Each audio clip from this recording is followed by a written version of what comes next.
하세. 아멘. 시편 114편 말씀입니다.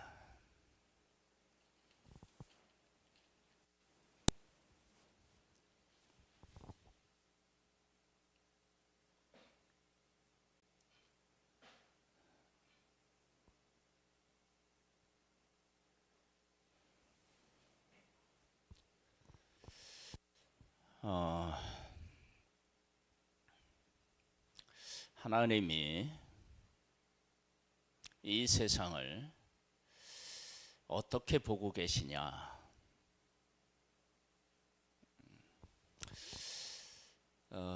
이 세상은 원칙으로 얘기하면 하나님에게 어떤 의미가 있나요?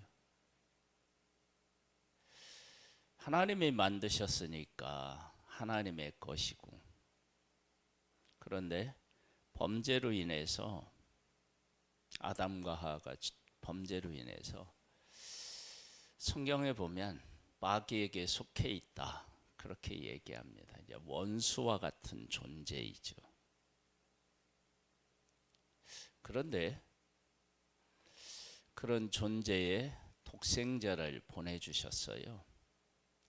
그것을 하나님의 사랑이라고 요한복음 3장 16절에 말씀하고 계셔요. 그렇다는 것은 우리가 마귀에게 속하여서 고난을 겪는 그 모습을 하나님은 어떤 마음으로 보셨을까라고 생각해 보면, 우리가 고난을 겪고 어려움을 겪을 때 그 하나님 아버지의 마음을 조금만 헤아린다 하더라도 그 고난을 정말로 다르게 볼 수 있겠다, 그런 생각이 들어요. 오늘 시편 114편은요, 하나님의 백성이 애굽에서 나올 때 하나님이 얼마나 기뻐하셨는지에 대한 표현이 나와요.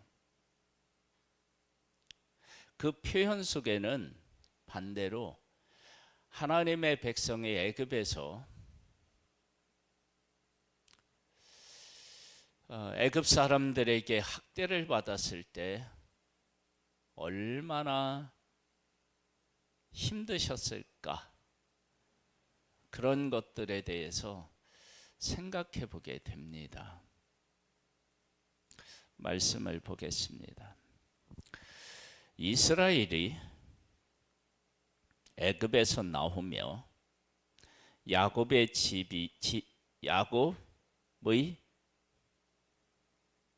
집안이 언어가 다른 민족에게서 나올 때에 하나님이 애굽에서 하나님의 백성을 구원하실 때 유다는 여호와의 성소가 되고, 하나님의 거하시는 곳이 성소잖아요. 성소가 되고, 이스라엘은 그의 영토가 되고, 영토는 뭐예요? 주권이 머무는 곳, 그곳이 영토죠. 그렇죠? 하나님의 통치가 있는 곳, 그게 영토입니다. 우리나라 대한민국에도, 이게 다 우리나라 땅이지만 우리나라 땅이 아닌 곳이 여러 곳이 있습니다. 어디죠? 다른 나라 대사관은요, 우리나라 땅 아닙니다. 아시죠? 우리나라 땅이 아닙니다. 그 나라 땅입니다. 대사관은. 그래서 대사관은 함부로 들어가면 안 됩니다. 그것은 그 나라에 대한 도전으로 여깁니다. 그래서 예전에 막 미국 대사관 들어가 가지고 막 이런 것은요, 엄청나게 큰 일이었던 겁니다.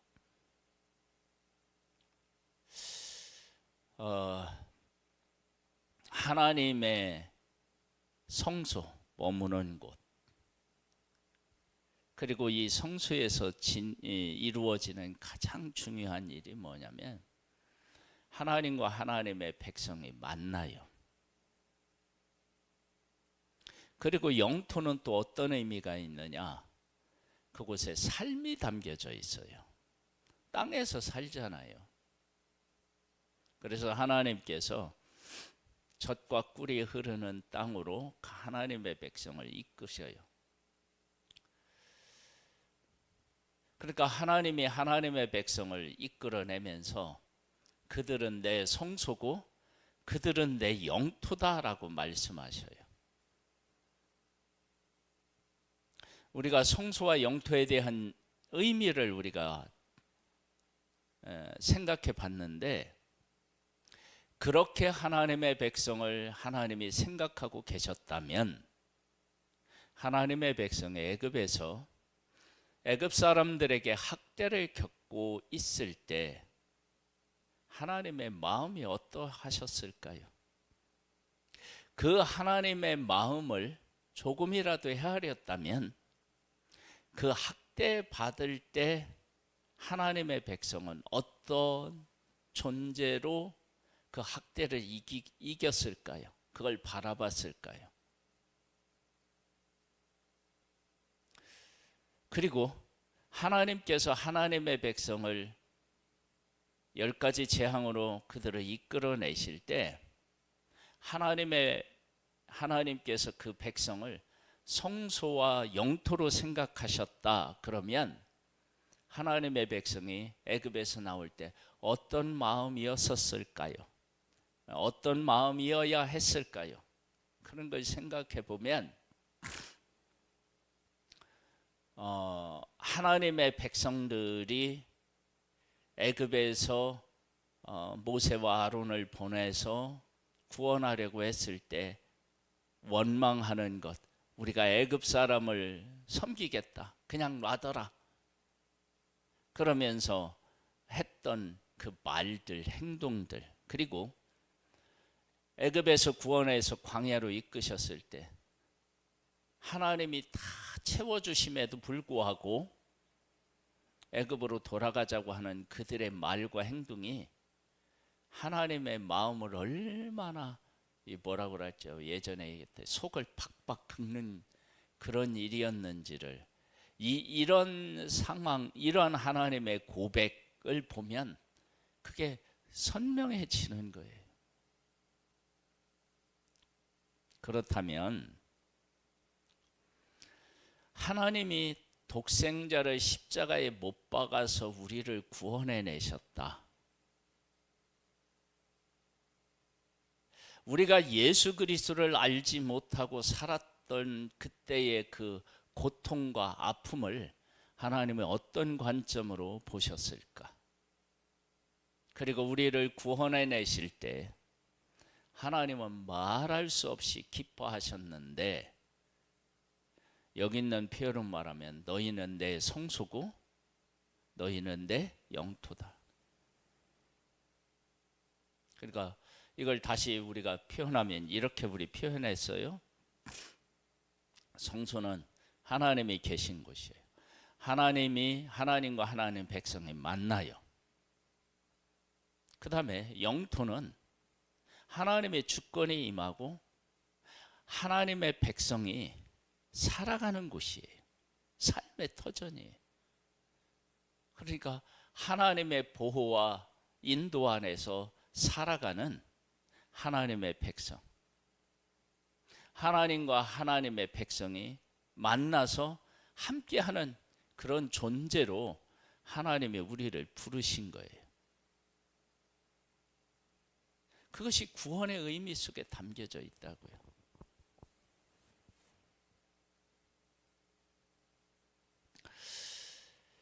그런 하나님의 구원이 일어날 때 어떤 일이 또 일어났느냐? 3절부터 나와요. 바다가 보고 도망하며 요단은 물러갔으니. 애굽에서 나올 때 홍해가 어떻게 해요? 어떻게 했다고요? 도망했대요. 우리가 하나님의 백성이 하나님이 주시겠다고 하시는 약속의 땅으로 가는데 우리가 막는다? 그럼 우리가 하나님 앞에 혼나는 거예요. 그러니까 어떻게 하냐면 길을 확 열어준 거예요.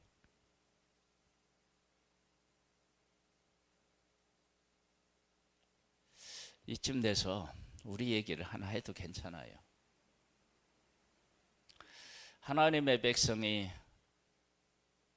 하나님의 주시는 약속이 이루어지는 곳을 향하여 나아갈 때 바다가 길을 열었어요. 40년이 지나고 난 후에 요단강이 어떻게 해요? 다시 물러갔어요. 길을 냈어요. 그렇다면 한 영혼이 하나님을 만나는 데 쓰임을 받는 전도자는 어떤 존재일까요?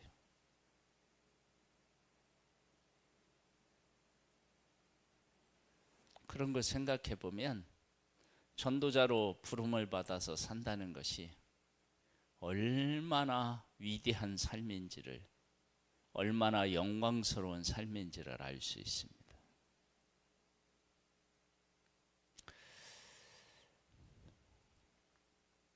4절에 보면 산들은 순양들 같이 뛰놀며 작은 산들은 어린 양들 같이 뛰놀았도다. 너무너무 기쁜 거예요. 하나님의 백성인 하나님의 백성으로 살아갈 수 있는 게 너무너무 온 세상의 기쁨인 거예요.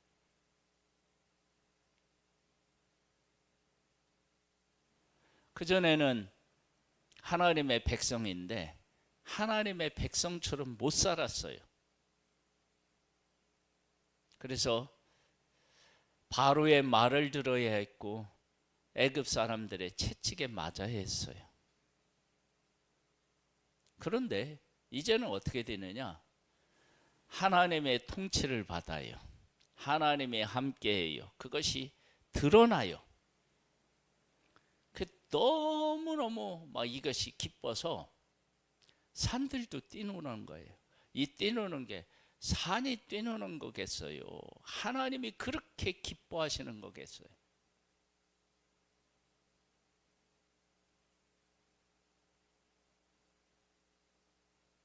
한 영혼이 천하보다 귀하다고 말씀하셨는데 한 영혼이 주께로 돌아오면 하나님도 이렇게 막 우리 시우처럼 막 방방 뛸까?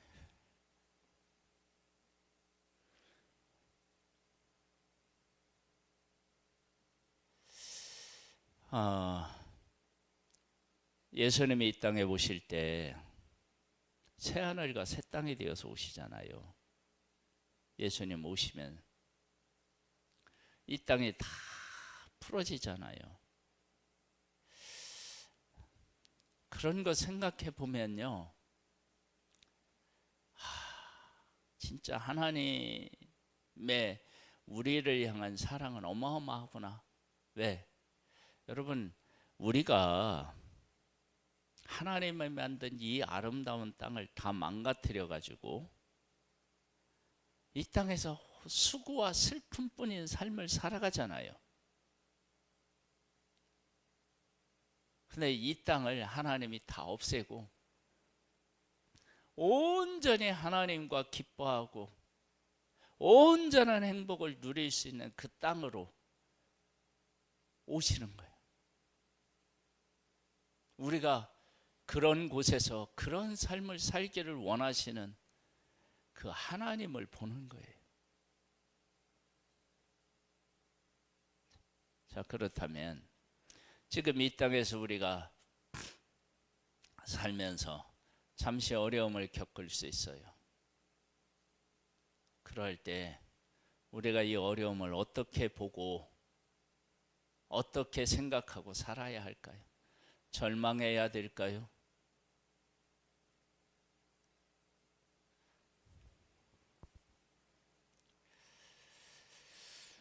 이런 것들을 생각해 보면 우리가 어떻게 살아야 되는지, 무엇을 추구해야 하는지에 대한 것들이 이렇게 보여요.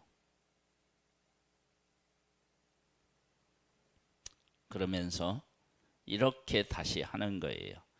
바다야, 네가 도망하면 어찌 함이며 요단아, 네가 물러가면 어찌 함인가. 다시 얘기해요. 왜 물러갔냐?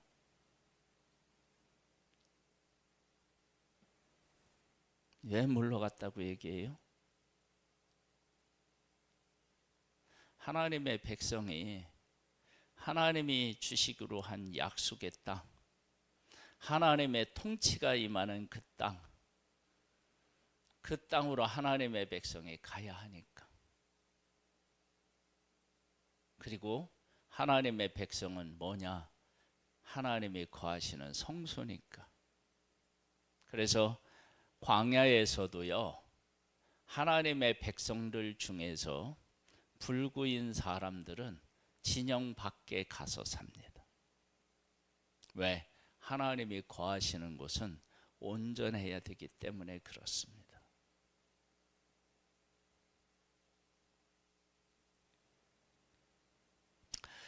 너희 산들아 순양들같이 뛰놀며 작은 산들아 어린 양들같이 뛰놀면 어찌함인가. 5절과 6절은 이런 의미가 담겨져 있어요. 백성들이 하나님의 구원의 가치와 의미를 깨달아 안 거예요. 유다는 성소가 되고요. 그 다음에 또 이스라엘은 하나님의 영토가 돼요. 그리고 시내산에 하나님이 하나님의 백성들과 만나서 하나님의 백성다운 존재로 살아가도록 하기 위해서 율법을 주시잖아요. 그 율법을 주실 때 땅이 진동했나요? 안 했나요? 시내산이 진동했죠. 그 진동이 하나님께서 하나님의 백성들에게 야, 너희들은 내 백성이야. 그리고 너희들은 이제 애굽 사람들의 말을 듣고 살아가야 하는 존재가 아니라 내가 너희들에게 하는 말을 듣고 살아가야 하는 그런 존재야. 하나님의 백성의 하나님의 말씀을 듣고 그 말씀대로 살아가는 길이 열릴 때 산이 춤을 췄대요. 이것이 하나님의 백성이지, 애굽 사람들의 명령을 듣고 애굽 사람들이 원하는 것을 하는 존재가 아니라 하나님의 말씀을 듣고 하나님이 원하시는 것을 하는 존재가 하나님의 백성이지, 그것이 선포되는 그 현장이 춤을 추었대요. 땅이 춤을 춘 거예요, 그게.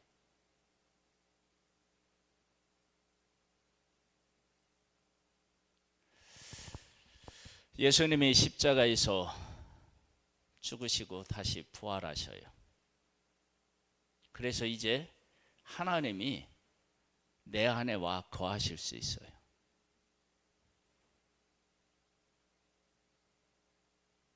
그때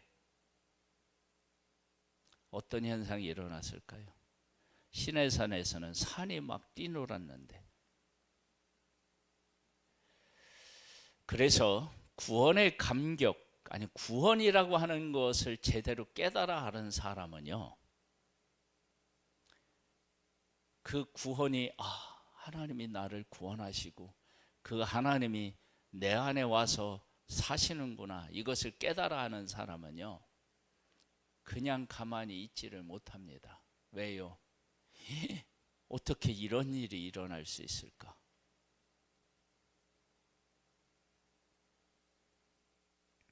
그런 놀라운 감격이, 구원의 감격이 우리에게 있기를 소망합니다. 그래서 다시 한번 읽으면 5절 6절을요. 바다야 네가 도망하면 어찌함이며 요단아 네가 물러가면 어찌함인가. 너희 산들아 순양들 같이 뛰놀며 작은 산들아 어린 양들 같이 뛰놀면 어찌함인가. 땅이여 너는 주 앞 곧 야곱의 하나님 앞에서 떨지어다. 그가 반석을 쳐서 문물이 되게 하시며 차들로 샘물이 되게 하셨도다. 하나님의 백성이 광야로 가니까 바위에서 막 물이 터져 나오는 거예요. 하나님의 백성은 목말라서 고통을 겪어야 할 존재가 아닌 거예요.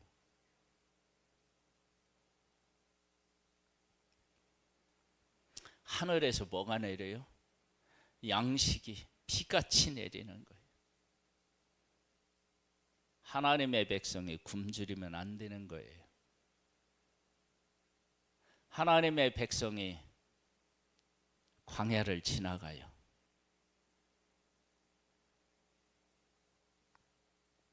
뜨거운 태양을 가려주는 구름 기둥이 있어요.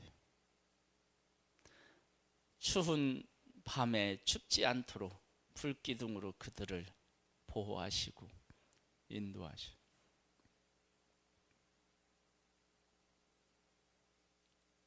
하나님의 백성을 하나님이 이렇게 구름 기둥, 불 기둥으로 싹 안아가지고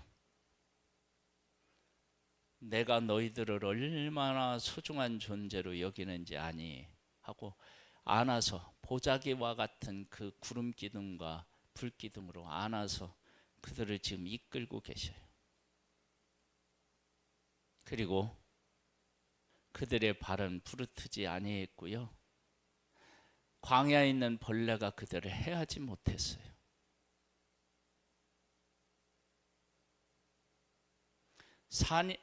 바다가 물러가고 산이 춤추고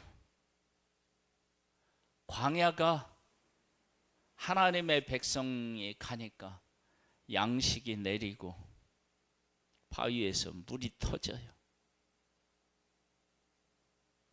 얼마나 하나님께서 하나님의 백성을 소중하게 여기시는지를 여기시는지 알 수 있잖아요.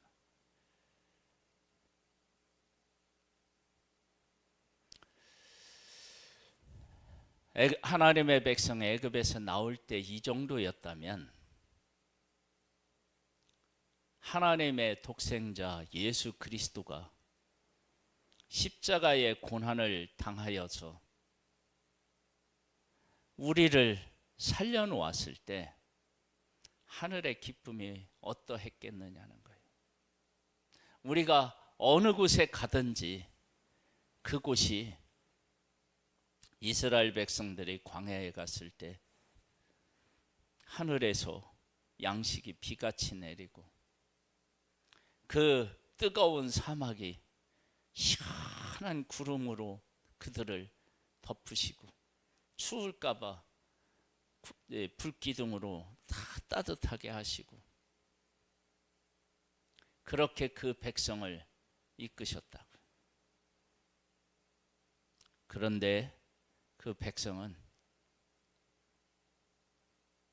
우리 애굽에서 고깃가마 곁에 있었는데 파와 마늘 이런 것들 우리가 먹었는데 이러고 있으니,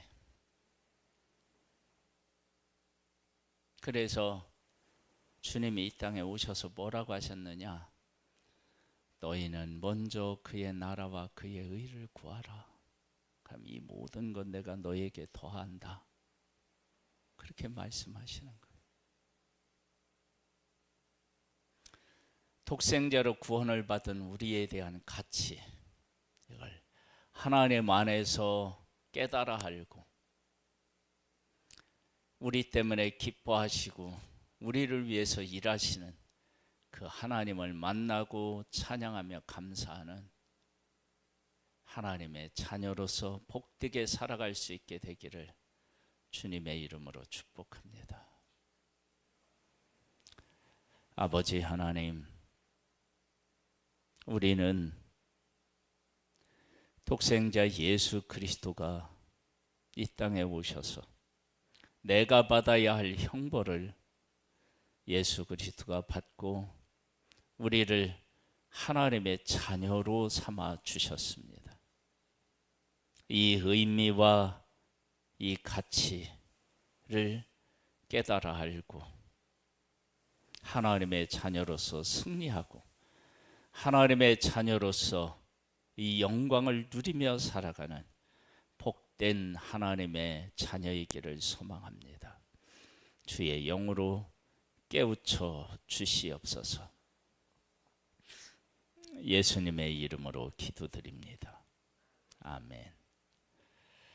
하늘에 계신 우리 아버지여, 이름이 거룩히 여김을 받으시오며 나라에 임하옵시며 뜻이 하늘에서 이룬 것 같이 땅에서도 이루어지리이다. 오늘날 우리에게 일용할 양식을 주옵시고 우리가 우리에게 죄 지은 자를 사하여 준 것 같이 우리 죄를 사하여 주옵시고 우리를 시험에 들게 하지 마옵시고 다만 악에서 구하옵소서. 대개 나라와 권세와 영광의 아버지께 영원히 있사옵나이다. 아멘.